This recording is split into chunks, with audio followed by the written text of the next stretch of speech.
И к новостям спорта. Прошло открытое первенство Ленского района по масс-рестлингу. В перетягивании палки приняли участие около 60 мужчин и юношей самых разных весовых и возрастных категорий. Право называться лучшим оспорили спортсмены из Ленского и Мирнинского районов. За упорными схватками борцов наблюдали наши коллеги из Алмазного края. Казалось бы, что особенного в перетягивании палки? Сели, уперлись ногами в доску и давай тянуть кто кого. Но на самом деле это настоящая наука со своими профессиональными тонкостями и правилами. Я, кстати, работаю на удержании.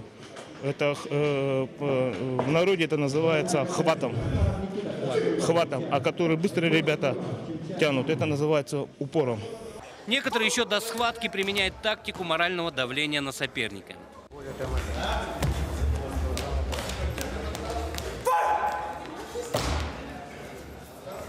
Настройка это, настраиваюсь, пугаю их тоже. Стойку я отрабатываю жестко. Прием стойку, а потом Мушницкий. Наверное, такой способ помогает, но главное, говорят спортсмены, победу приносят упорные и длительные тренировки.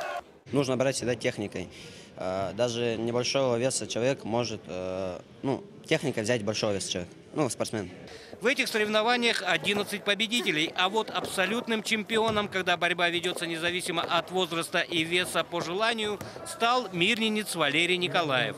Так что ленчанам стоит призадуматься, усилить тренировки и взять реванш на следующих соревнованиях.